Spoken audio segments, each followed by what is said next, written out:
राजस्थान में आज शाम 4 बजे राजभवन में नए मंत्रियों का शपथ ग्रहण। शपथ से पहले दोपहर 2 बजे कांग्रेस दफ्तर में होगी अहम बैठक। कल गहलोत सरकार के सभी मंत्रियों ने दिया था इस्तीफा। मंत्रियों की शपथ से पहले सीएम अशोक गहलोत रात राज्यपाल कलराज मिश्र से मिले, लेकिन सिर्फ 3 मंत्रियों के इस्तीफे सौंपे। तकरीबन 40 मिनट तक राज्यपाल और गहलोत के बीच बातचीत हुई। राजस्थान के गहलोत मंत्रिमंडल विस्तार में 15 नए मंत्री लेंगे शपथ। 11 कैबिनेट और 4 राज्य मंत्री बनेंगे। सचिन पायलट खेमे के 5 विधायकों को कैबिनेट में जगह मिलेगी। हेमाराम चौधरी, विशेंद्र सिंह और रमेश मीना समेत 11 कैबिनेट मंत्री बनेंगे।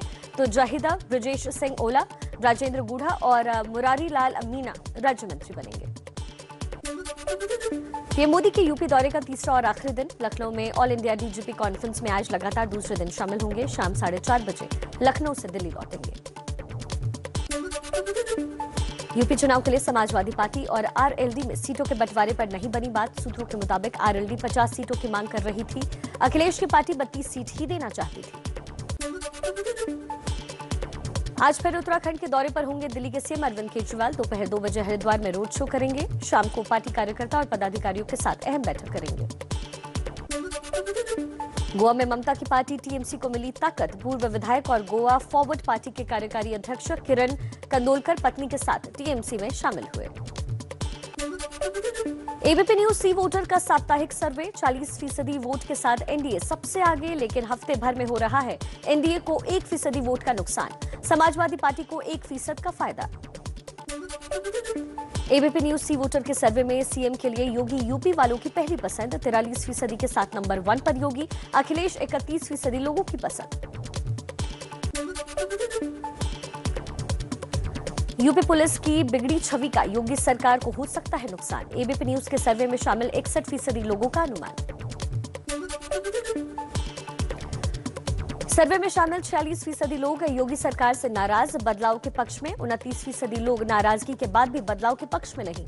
25% ना तो नाराज और ना ही चाहते हैं बदलाव। दिल्ली के सिंघू बॉर्डर पर आज फिर संयुक्त किसान मोर्चा की होगी अहम बैठक। सुबह 11 बजे किसान नेता चर्चा करेंगे। कृषि कानून वापसी के ऐलान के बाद एमएसपी मुद्दा समेत आगे की रणनीति तय की जाएगी। अपनी मांगों पर अड़े किसान नेता दर्शन पाल एबीपी न्यूज से बोले, एमएसपी पर कानून बने, बिजली पर अध्यादेश की वापसी हो, पराली और किसान आंदोलन में दर्ज मुकदमे रद्द हों, मृतक किसानों के परिजनों को मुआवजा भी मिले। किसान नेता दर्शन पाल सिंह ने कल लखनऊ रैली को सफल बनाने की अपील की। बोले, अगर लखीमपुर खीरी में किसानों को परेशान किया जाता है तो लखीमपुर में ही चलाएंगे आंदोलन। 29 नवंबर को संसद कूच करेंगे। संयुक्त किसान मोर्चा के नेता बलबीर सिंह एबीपी न्यूज से बोले, पंजाब के किसान संगठन राजनीति में आने या ना आने पर आंदोलन खत्म होने के बाद फैसला लेंगे। कृषि कानून रद्द होने से पंजाब के सियासी समीकरण बदले। कृषि कानूनों की वापसी पर लोकसभा अध्यक्ष ओम बिरला बोले, सदन में अध्यादेश आएगा तो चर्चा होगी। कानून बनाना या वापस लेना सरकार का है काम।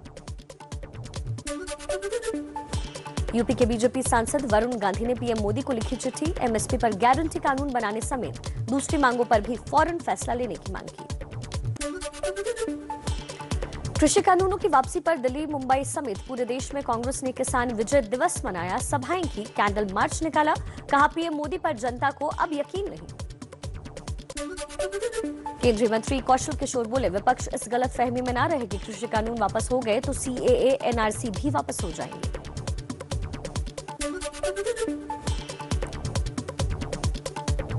जमीयत उलेमाए हिंद के अध्यक्ष मौलाना अरशद मदनी ने उठाई सीएए वापसी की मांग। कहा, कृषि कानूनों की तरह सीएए को भी वापस ले। इमाम संगठन बोला, मुसलमानों को डरने की जरूरत नहीं, इस पर राजनीति ना की जाए। कृषि कानूनों पर एनडीए के सहयोगी नीतीश की पार्टी जेडीयू के केसी त्यागी का बयान। कहा, एमएसपी पर कानून बनाने तक लड़ाई खत्म नहीं होगी। एनडीए से बात नहीं बनी तो यूपी में अकेले लड़ेंगे चुनाव।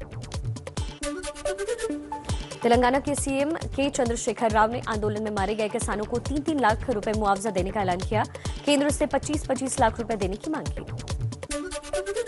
कांग्रेस महासचिव प्रियंका गांधी ने पीएम मोदी को लिखी चिट्ठी। कहा, लखीमपुर में शहीद किसानों के परिवार को न्याय दिलवाएं, मुख्य आरोपी को बचाने की कोशिश न हो। गृह राज्य मंत्री की हो बर्खास्तगी। लखीमपुर हिंसा में मारे गए किसान के परिवार को पीएम मोदी से मांग कहा, कृषि कानून वापस लिए। अब केंद्रीय मंत्री अजय मिश्रा टोनी को भी फौरन हटाया जाए, तब मिलेगा पूर्ण न्याय। पंजाब कांग्रेस के अध्यक्ष नवजोत सिंह सिद्धू ने करतारपुर साहिब गुरुद्वारे में मत्था टेका। डिप्टी सीएम ओपी सोनी और कैबिनेट मंत्रियों के साथ अमृतसर से पहुंचे करतारपुर साहिब। करतारपुर साहिब में सिद्धू ने की पाकिस्तान के पीएम इमरान खान की तारीफ। इमरान खान को अपना बड़ा भाई बताया, करतारपुर कॉरिडोर के लिए शुक्रिया कहा। इमरान को बड़ा भाई बताने पर सिद्धू को बीजेपी ने घेरा। संबित पात्रा बोले, राहुल गांधी के इशारे पर सिद्धू ने दिया बयान। क्या प्रियंका और राहुल भी इमरान को बड़ा भाई मानते हैं? बीजेपी प्रवक्ता संबित पात्रा ने राहुल गांधी पर हिंदुत्व पर हमले का भी आरोप लगाया। बोले, सिद्धू का बयान इत्तेफाक नहीं, ये कांग्रेस की सोची समझी साजिश है। कांग्रेस का पाकिस्तान प्रेम किसी से छिपा नहीं।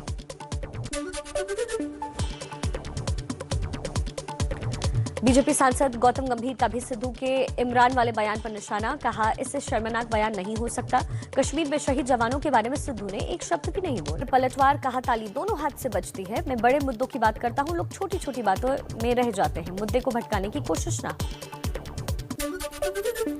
बढ़ते बवाल के बाद भी सिद्धू इमरान खान पर दिए अपने बयान पर कायम हैं। कहा, पंजाब की किस्मत बदलने के लिए बड़े आर्थिक फैसले लेने होंगे। भारत पाकिस्तान के बीच फिर से व्यापार शुरू हो, खरबों का हुआ है नुकसान। नवजोत सिंह सिद्धू ने करतारपुर कॉरिडोर की तरह हिंदू धार्मिक स्थलों को भी खोलने की मांग की। कहा, इमरान खान और पीएम मोदी के पास लोगों की जिंदगी बदलने का मौका है। सिद्धू के बयान का अपनी ही पार्टी में विरोध। कांग्रेस नेता मनीष तिवारी और राशिद अलवी ने आलोचना की। कहा, इमरान खान किसी भी भारतीय के भाई नहीं हो सकते। नवजोत सिंह सिद्धू को आम आदमी पार्टी ने भी घेरा। आप विधायक राघव चड्ढा बोले, सिद्धू का पाकिस्तान के लिए प्रेम आंतरिक सुरक्षा के लिए बेहद चिंताजनक। और आइए अब कुछ और अहम खबरें देख लेते हैं फटाफट अंदाज में।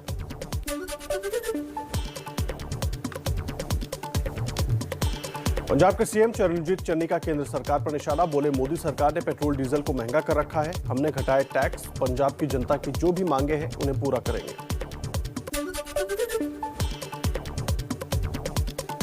छत्तीसगढ़ में बीजेपी का बघेल सरकार पर हल्ला बोल। पेट्रोल डीजल के दामों से वैट न घटाने पर प्रदर्शन और चक्का जाम किया। कहा, जब सब राज्यों ने वैट घटाया तो बघेल से राहत क्यों नहीं। महाराष्ट्र के पूर्व सीएम देवेंद्र फडणवीस आज अमरावती का दौरा करेंगे। हिंसा प्रभावित इलाकों में पीड़ित परिवारों से मिलेंगे। पुलिस अफसरों से भी करेंगे मुलाकात।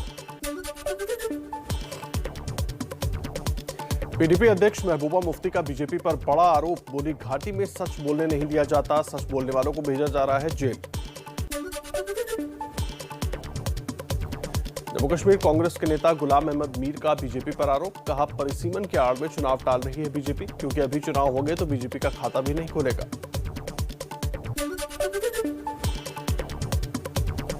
पश्चिम बंगाल के सीएम ममता बनर्जी का कल से 4 दिन का दिल्ली दौरा। सूत्रों के मुताबिक संसद के शीतकालीन सत्र के लिए विपक्ष के साथ मिलकर सरकार को घेरने की रणनीति बनाएंगे। मॉर्निंग वॉक के दौरान बंगाल से बीजेपी के सांसद दिलीप घोष पर लोगों ने खेला होबे कहकर कमेंट किया। जवाब में दिलीप घोष ने कहा, त्रिपुरा में खेला होबे।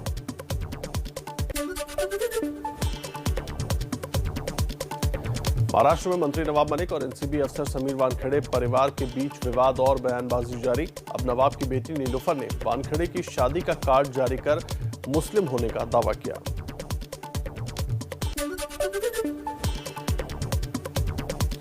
क्रूज ड्रग्स केस में एनसीबी को बड़ा झटका। बॉम्बे हाईकोर्ट ने कहा, आपराधिक साजिश के सबूत नहीं। व्हाट्सएप चैट में कुछ भी आपत्तिजनक नहीं मिला जिससे पता चलता हो कि आर्यन, अरबाज और मुनमुन धमीजा साजिश रच रहे थे।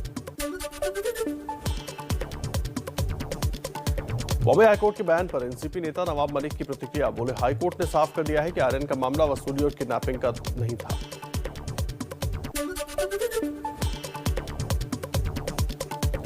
नौसेना के जंगी बेड़े में आज शामिल होगा आईएनएस विशाखापट्टनम। रक्षा मंत्री राजनाथ देश को समर्पित करेंगे। ब्रह्मोस मिसाइल से लैस है ये स्वदेशी और बेहद शक्तिशाली युद्धपोत। रक्षा मंत्री राजनाथ सिंह की पाकिस्तान को चेतावनी। पिथौरागढ़ के कार्यक्रम में बोले, पाकिस्तान की ओर से अस्थिरता फैलाने की पूरी कोशिश, लेकिन हम मुंहतोड़ जवाब देना जानते हैं। विदेश मंत्री एस जयशंकर ने एलएसी पर तनाव के लिए चीन को जिम्मेदार ठहराया। कहा, चीन ने समझौतों का उल्लंघन किया। भारत अपना रुख साफ कर चुका है, जिस पर चीन को कोई कंफ्यूजन नहीं है।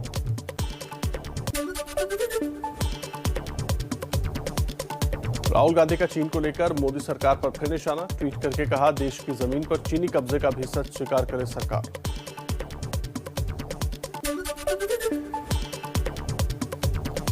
चेन्नई के ऑफिसर ट्रेनिंग एकेडमी में हुई पासिंग आउट परेड, शहीद दीपक नैनवाल की पत्नी ज्योति बनी सैन्य अफसर। अफगानिस्तान मूल के 7 अफसरों की ट्रेनिंग भी हुई पूरी।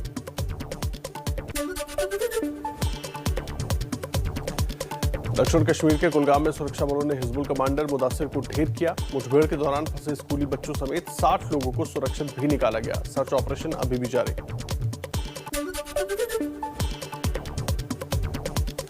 जम्मू कश्मीर में सुरक्षा बलों पर ग्रेनेड फेंकने वाले बड़े मॉड्यूल का भांडाफोड़, पुलवामा में लश्कर के आतंकियों के 5 मददगारों को गिरफ्तार करने का पुलिस का दावा।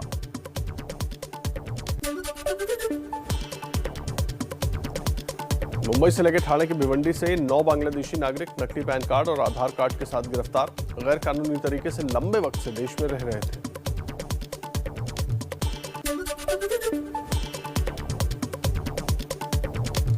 यूपी के हरदोई में ज्वेलरी कारोबारी ने पत्नी और 4 साल की बेटी की गला काटकर हत्या की, फिर फांसी लगाकर जान दी। मामले की तफ्तीश में जुटी पुलिस।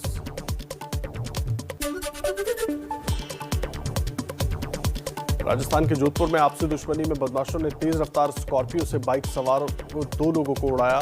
सीसीटीवी में कैद वारदात, 2 अन्य लोग भी घायल हुए।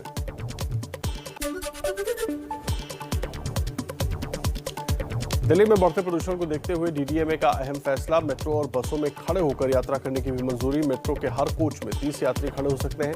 बसों में सीट क्षमता के 50% यात्री खड़े हो पाएंगे।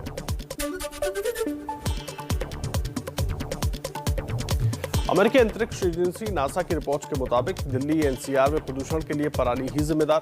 16 नवंबर तक पंजाब में 74,000 से ज्यादा पराली के हॉटस्पॉट।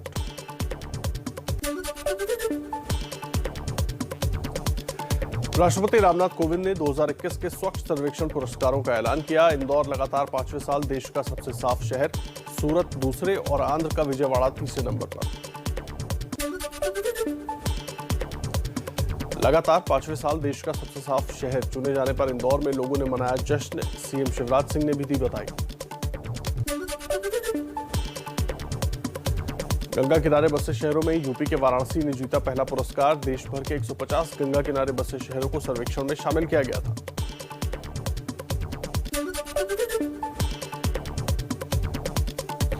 देश में 24 घंटे में कोरोना के 10,302 नए केस सामने आए। 267 मरीजों की मौत। एक्टिव केस घटकर 1.25 लाख के नीचे। टीकाकरण का आंकड़ा पहुंचा 1,15,90,00,000 के पार।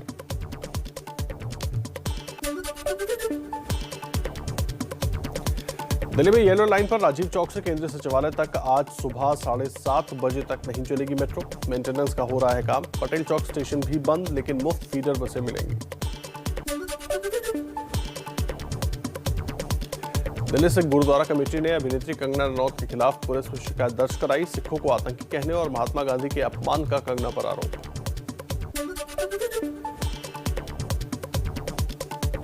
यूपी के प्रयागराज में महंत नरेंद्र गिरी मौत के मामले में सीबीआई ने दाखिल की चार्जशीट। तीनों आरोपियों आनंद गिरी, आद्या तिवारी और संदीप तिवारी को खुदकुशी के लिए जिम्मेदार ठहराया। दिल्ली से लगे गाजियाबाद में तेंदुआ देखे जाने से फैली दहशत। नेशनल हाईवे से लगे डासना के पेट्रोल पंप के पास दिखा तेंदुआ। वन विभाग की टीम तलाश में जुटी हुई है। एमपी के छिंदवाड़ा में सरकारी योजनाओं में बड़े फर्जीवाड़े का खुलासा। जो साइकिलें स्कूली बच्चों को मुफ्त बांटी जानी थी, वो बाजारों में बिकती मिली। अब हो रही है जांच। पूरे विधि विधान के साथ बद्रीनाथ धाम के कपाट कल शीतकाल के लिए हो गए बंद। इसी के साथ इस साल की 4 धाम यात्रा का समापन हुआ। कड़ाके की ठंड के बीच जम्मू कश्मीर में 10वीं की बोर्ड की परीक्षाएं शुरू। ऑफलाइन मोड में हो रही है परीक्षाएं। तकरीबन 74,000 छात्र शामिल हो रहे हैं। भारत न्यूजीलैंड T20 सीरीज का आज तीसरा और आखिरी मैच कोलकाता में शाम 7:30 बजे से होगी भिड़ंत। सीरीज पर 2-0 से भारत की पहले से ही अजय बढ़त। टीम इंडिया के पूर्व कप्तान और चेन्नई सुपर किंग्स के कप्तान MS धोनी ने तय की अपने संन्यास की जगह। IPL चैंपियनशिप जीत की पार्टी में कहा, मेरा आखिरी T20 मैच चेन्नई में होगा, चाहे अगले साल हो या फिर 5 साल में। गोवा में 52वें इंटरनेशनल फिल्म फेस्टिवल का रंगारंग आगाज। केंद्रीय मंत्री अनुराग ठाकुर ने शुभारंभ किया। फेस्टिवल में पहली बार OTT प्लेटफॉर्म भी शामिल।